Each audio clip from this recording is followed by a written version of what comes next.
Bonjour à tous et bienvenue sur la chaîne Electric Surf. J'espère que vous allez bien. Aujourd'hui, on se retrouve pour un nouveau sujet, un sujet qui nous a tous, à un moment donné, traversé l'esprit. On peut lire un peu partout sur les différents réseaux sociaux une multitude d'interrogations de la part d'utilisateurs, souvent primo-accédants de leur trottinette. Il y a des questions telles que comment faire pour homologuer sa trottinette, et si l'homologation pouvait être mise en place afin de pouvoir rouler tranquillement. Eh bien, on va tout d'abord commencer par définir c'est quoi l'homologation. On va énumérer les avantages et les inconvénients pour nos trottinettes électriques.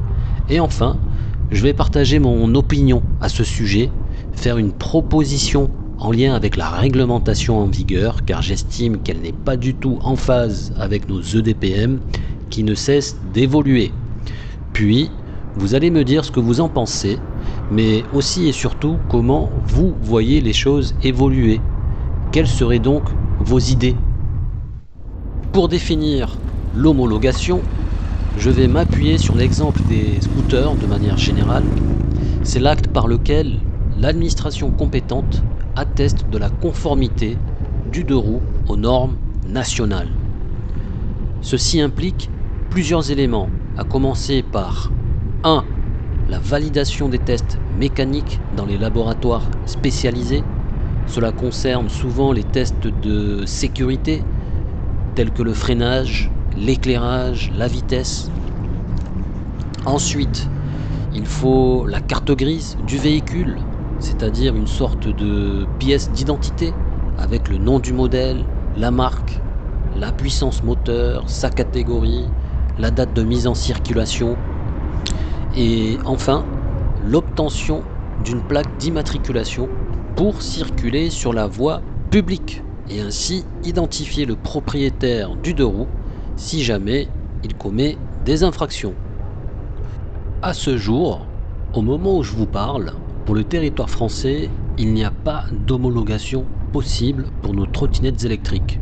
Nos engins font partie de la réglementation des EDPM. Je n'aime pas dire ça, mais il faut que nos engins soient bridés à 25. Si on circule sur la voie publique, il faut privilégier les pistes cyclables. S'il n'y en a pas, on peut aller sur la route, mais seulement sur les routes où la vitesse est limitée à 50 km/h. Donc, sur les départementales, les nationales, là où les vitesses sont limitées à 70, 80, 90 et plus, hélas, on ne peut pas y circuler. En revanche, les vélos, eux, ils peuvent. Mais là, c'est un autre débat. Alors, quel avantage j'y vois à ce que nos engins soient homologués, immatriculés, identifiables? Tout d'abord, on connaît les dérives des utilisateurs de trottinettes en libre service et ont justement poussé le gouvernement à pondre une loi à la va-vite, parce que les utilisateurs ne respectaient rien, mais vraiment rien du tout. Et c'est toujours le cas. Les feux rouges, les trottoirs, les zigzags entre les piétons, les sens interdits, bref, les libres services, la première année où ça a été mis en place, c'était un peu la catastrophe. D'autant plus que la facturation c'était à la minute. Au temps où je m'en servais pour la première fois à titre personnel, c'était lors de la saison estivale 2018 à Paris. Et je peux vous assurer que 30 centimes la minute, ça m'encourageait pas du tout à m'arrêter, bien au contraire. Donc tout ça pour dire que l'immatriculation devrait être mise en application, à commencer par les trottinettes en libre service.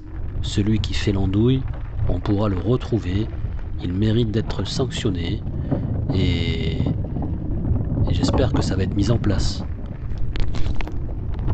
Du côté trottinette personnelle, l'avantage que j'y vois, c'est d'avoir des papiers attitrés à l'engin, une carte grise ou assimilée. On peut même parler de carte EDPM, qui pourra probablement servir en cas de vol, de pouvoir faire le rapprochement avec le titulaire. Encore faut-il pouvoir retrouver la trottinette, c'est pourquoi un tracker GPS est toujours important. Car les vols, depuis ces 2-3 dernières années, sont multiples et il y a vraiment différents cas de vol. Mais ça, c'est encore un autre débat. Donc, Une carte EDPM qui pourra également faciliter les organismes d'assurance. Je pense que la bonne majorité d'entre nous possède une vignette d'assurance avec des numéros qui veulent rien dire, voire même l'absence de numéros. Donc comment identifier la vignette avec la trottinette et comment est-ce que les assurances pourront enregistrer nos modèles dans leur base de données. Là aussi, je pense qu'il y a un gros travail à effectuer. Mais au moins une carte EDPM pour pouvoir identifier notre trottinette. En ce qui concerne les inconvénients, si jamais on basculerait vers une autre catégorie équivalent scooter par exemple, cela signifierait qu'on ne pourrait plus rouler sur les pistes cyclables, on ne pourrait plus profiter des chemins isolés que l'on exploite actuellement au quotidien, ne plus pouvoir longer le canal, ne plus pouvoir rouler sur les quais de Seine, on roulerait que sur la route, pourquoi pas.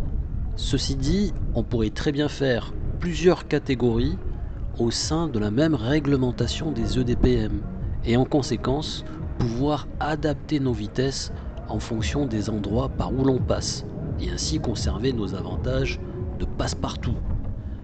Mais cela impliquerait une lourde tâche administrative que le gouvernement devra mettre en place afin de pouvoir catégoriser nos engins en fonction des caractéristiques de la puissance moteur et de la vitesse. Et la mise en place de tout ce système aura forcément un impact sur les frais administratifs et aussi sur la gestion au sens général du terme. Parce qu'on vit dans une époque où on est toujours très occupé, on a beaucoup de choses à gérer, on n'a pas le temps. Est-ce qu'on est motivé pour accomplir cette démarche administrative telle que nous la connaissons à ce jour avec les cartes grises automobiles sur le site de la NTS? Et enfin, pour finir sur ce côté inconvénient, comment rendre viable et efficace cette histoire d'homologation, sachant qu'on vit dans un monde où les personnes mal intentionnées sont de plus en plus nombreuses? Je m'explique, on peut imaginer l'usurpation de cartes DPM, des fausses plaques d'immatriculation, l'auteur se fait flasher, mais c'est une autre personne qui reçoit l'amende, le propriétaire. Vous m'avez compris, ça pourrait vite se transformer en galère avec l'administration, avec des histoires à n'en plus finir. En résumé, les inconvénients pourraient être la restriction de rouler sur les pistes et certains chemins, la paperasse et les frais administratifs, et aussi le risque d'usurpation. En finalité, l'homologation, c'est pas si simple que ça. Surtout que dans l'univers de la trottinette, il y a tellement de modèles, tellement de marques. Pour conclure, je vais vous faire une proposition. Je ne veux pas parler d'homologation, mais plutôt d'évolution de la loi mobilité EDPM, pour qu'elle soit en phase avec l'évolution de nos engins. Alors déjà, on peut imaginer plusieurs catégories en lien avec la vitesse, à commencer par 20 km/h uniquement pour les libres-services, puis 25 km/h pour les petites trottes. Cela coïncide avec la réglementation en vigueur. Ensuite, et c'est là où il y aura du changement, la catégorie 50 km/h nécessitant au moins le BSR ou le code de la route, avec casque, gants et gilet réfléchissant obligatoire, qui nous permettra de rouler sur les routes exactement comme les 50cc, mais qui ne nous empêchera pas de rouler sur les pistes cyclables et autres chemins à condition d'adapter nos vitesses. Ensuite, la catégorie des 60 km/h et plus, pareil avec casque, gants obligatoires, blouson de moto, genouillère, avec code de la route bien sûr, et permis de conduire équivalent moto ou automobile. Mais je serais plutôt favorable pour un permis spécifique EDPM trottinette. Pas trop cher, 50 €, 100 € grand maximum, ce qui permettrait de rouler sur les routes départementales par exemple. Bien sûr, on n'oublie pas les vignettes d'assurance visibles sur la colonne ou le deck. L'utilisateur bénéficiera d'une carte EDPM l'autorisant à utiliser telle ou telle catégorie de trottinette. la plaque d'immatriculation uniquement pour les libres services. Néanmoins, l'obtention de cette carte DPM aurait un coût. Est-ce que nous serions prêts à rajouter des frais supplémentaires? On peut imaginer par exemple 10 € par tranche de 100 watts de puissance moteur. Donc si on est en double moteur 1000 watts, cela ferait 100 € x 2, 200 € la carte DPM, et ainsi de suite. J'imagine aussi un centre auto-école ou un centre EDPM qui sera l'intermédiaire avec l'administration pour pouvoir gérer et valider la paperasse. Sinon, on pourrait également passer par un site web spécialement conçu pour edpm.gouv. On se connecterait avec nos identifiants France Connect et on insère tous nos justificatifs pour recevoir de manière virtuelle ou par courrier notre carte EDPM. Et là, je pense qu'on pourra être tranquille. Voilà ma proposition. Dites-moi ce que vous en pensez en commentaire, partagez également vos idées. En attendant, roulez bien, roulez prudemment, prenez soin de votre trottinette. À très bientôt les amis. Ciao ciao.